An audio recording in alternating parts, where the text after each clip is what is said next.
Alright, so we're going to get back to this piece of walnut that I did back probably a little over a year ago. And the first thing to do is get a jam chuck on here and turn it around, and we'll make sure this tenon is nice and square and round, perfectly round, and then we can turn it around and work on it. It doesn't look like it went oblong too much, but it does look a little bit oblong. We'll get the tailstock back on here.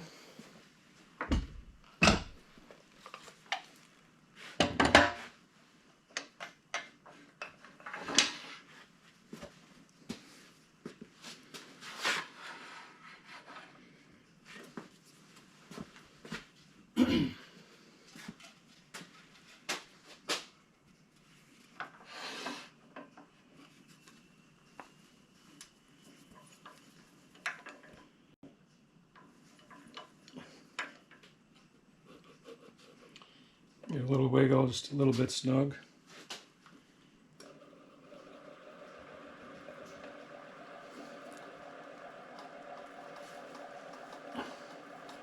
Snug it up a bit.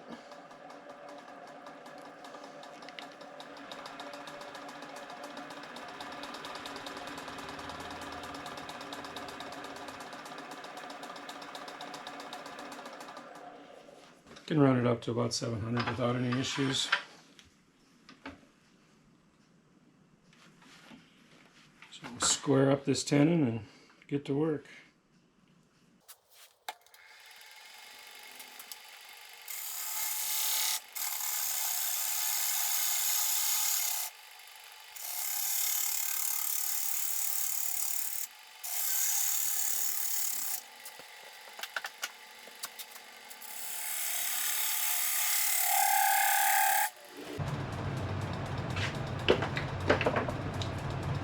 Get us there. So as you can see, this was the one that had the funky shape on the lip, and the bark popped off and I had to replace it. Let's see if I can find the, so here's one joint here, and it went from there, and I believe it went up to about here, the way it looks. So this whole distance, this whole piece here was one that I found on the piece that I cut the circle out of on the bandsaw and then glued it back in there. And there did end up to be a gap after it dried here, and I jammed that full of sawdust and CA glue. So we'll see how it sticks together. So we'll get the outside rounded out, get the inside smoothed out and shaped where I want it, and then I always finish on the outside. So we'll make sure we clear the tool rest here. Looks pretty good.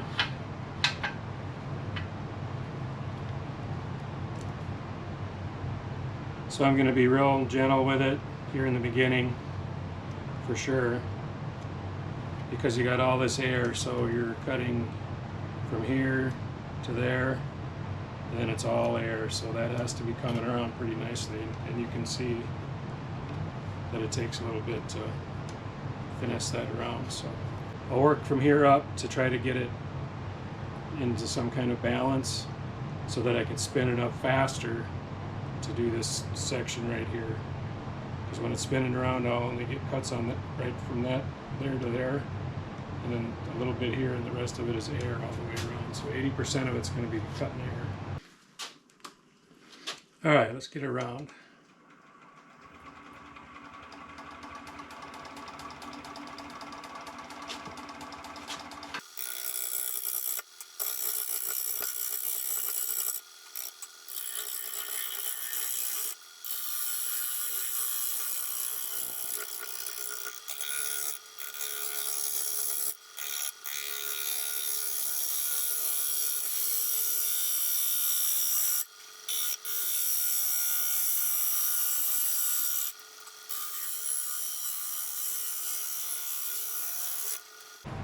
Put a mark on my tool rest where the furthest point out of bark is.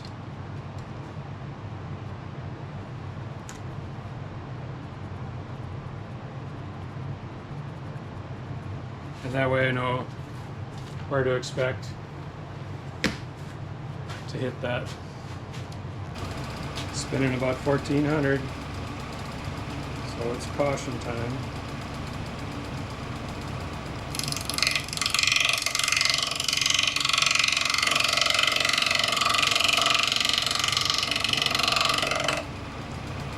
When I'm doing this, I start out looking at the tool rest, but then I look up here to see where I'm actually at.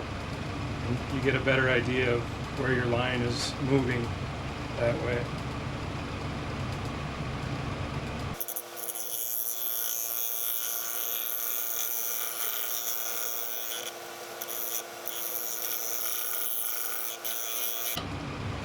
Like I said before, that first opening cut, I hit that super glue and it took the edge right off my gouge. So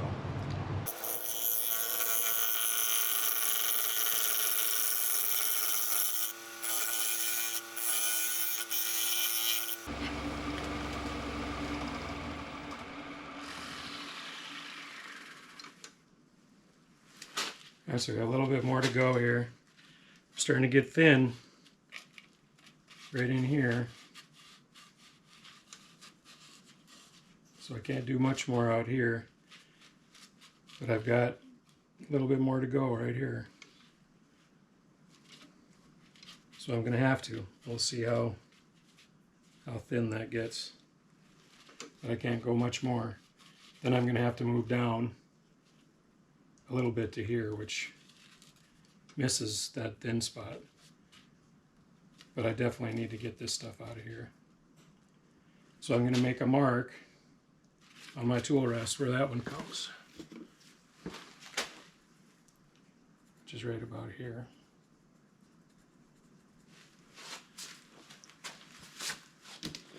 And since the bowl is tapering in towards the bottom anyway, I don't mind taking out a little bit more there. It doesn't need to be very much, so it should work into the taper of things. So I'm going to try to leave this the way it is. It just barely hits on that mark.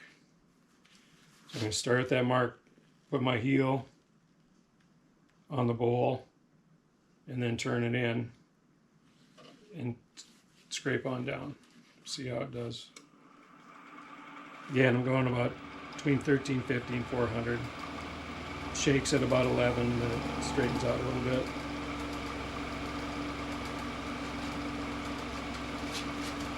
So I'm going to start with my heel.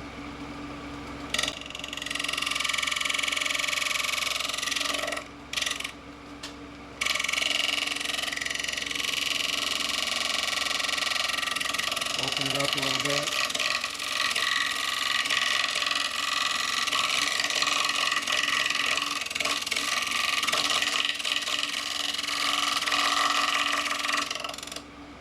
And you can see that it gave a little bit of a waist to it right there, so let's see how far down we got. So that took out quite a bit of it down there, but I didn't touch this, so that's good. So I'm going to go ahead and continue on with that, and as soon as I get this rough spot here to disappear, then I'll start shaping from there down towards the bottom of the bowl. You know what, I'm going to put my face shield on since this is spinning so fast. And I'm taking little chunks off, even though I have the safety glasses on.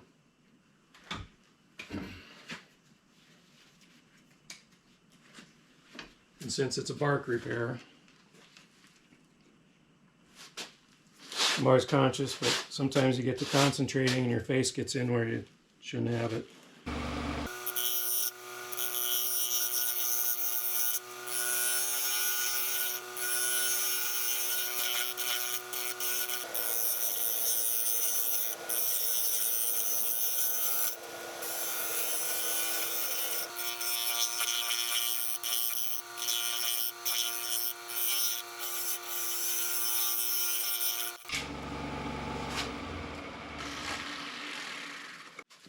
Alright, see what can be done in here. I'm probably going to work from the bottom out on this one.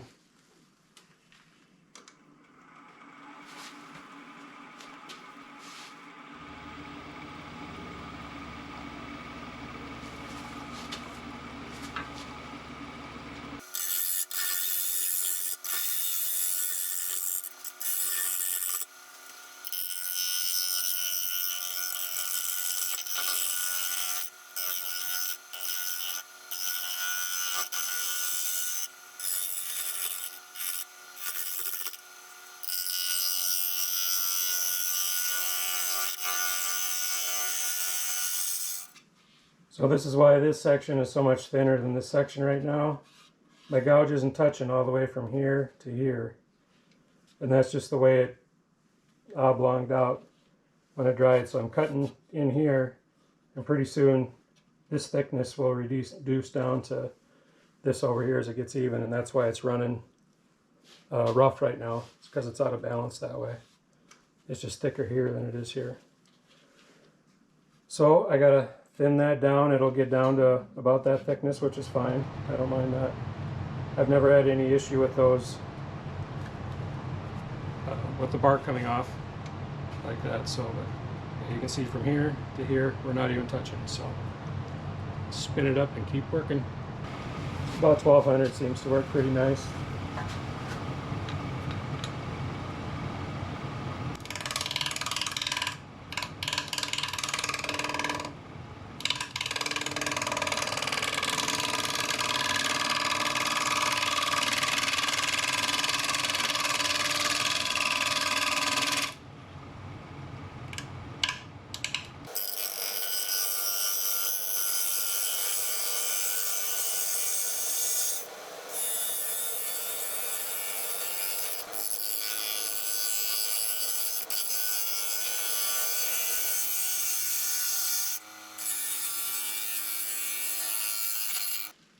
So I'm not too worried about the bottom right now.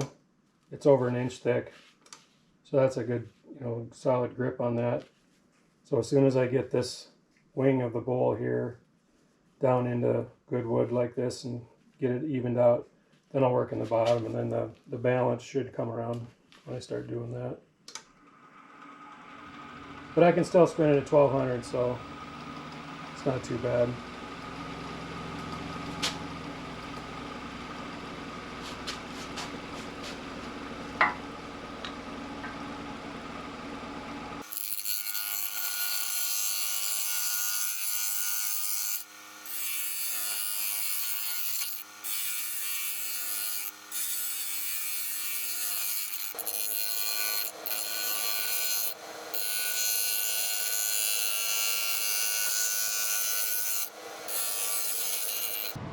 That's pretty close to the thinnest spot that I've got, but I got to work on it. So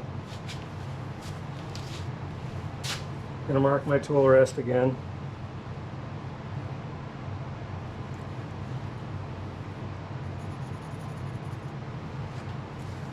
About there. Switch my gouge around. It's a lot of messing around with that.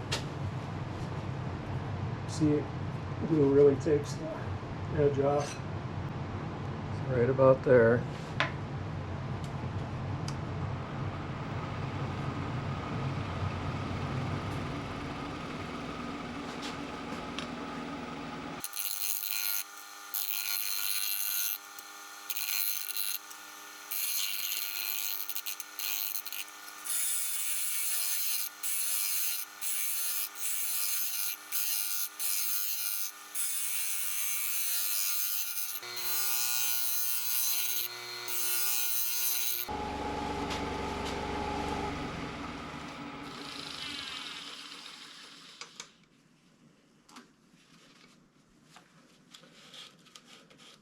So I don't want to take a chance of knocking this bark off by working this too hard. So I'm going to let that go the way it is, and I'll hit it with sandpaper. And it takes more sanding, but I'll get it out of there. So I'm pretty happy with the shape of the outside of the bowl here, but I need to make it deeper.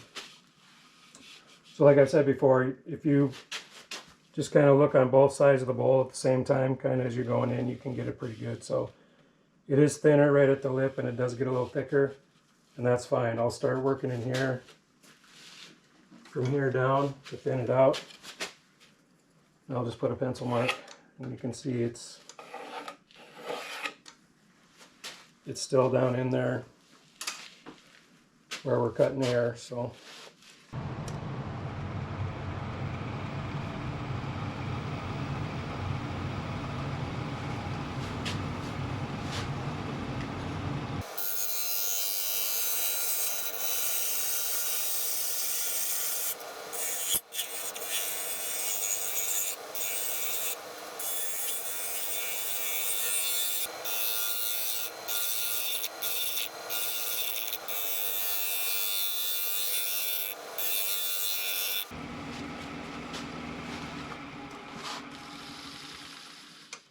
So now I want to work on the depth, and it's still over 1 inch thick in the bottom here. So I'm just going to work on hogging some of that material out and then work on the transition in the bottom there.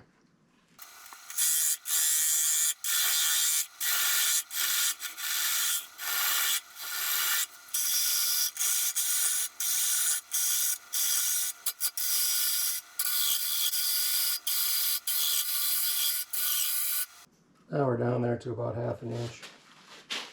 So I'll work on this transition down in here. And I think I'll use a carbide for that.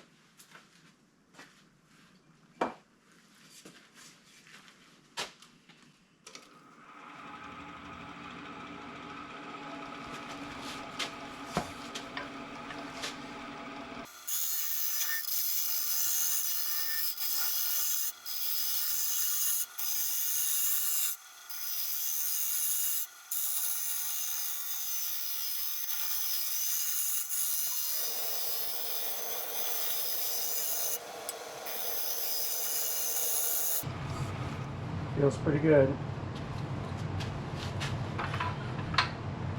Get my modified skew out here and flatten out that bottom.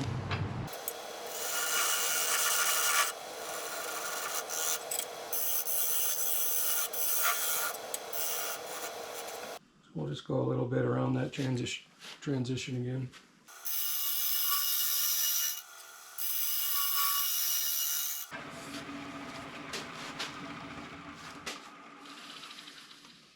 So I always end up with some tool marks in the wings here. But, you know, we're getting down pretty about where I like to be, around 3/8 of an inch thick here. A lot of this will sand right out. It's got some tear out on the end grain, as always it seems like. So I'm going to go ahead and start sanding, I guess. And I'll definitely be using dust extraction on this because there's some chemical in walnut, I guess, that is not good for you. I'll have to look it up. I can't remember what the name of it is. It's probably the same one that kills all the weeds or grasses or whatever that want to grow around the roots of it too when they're growing.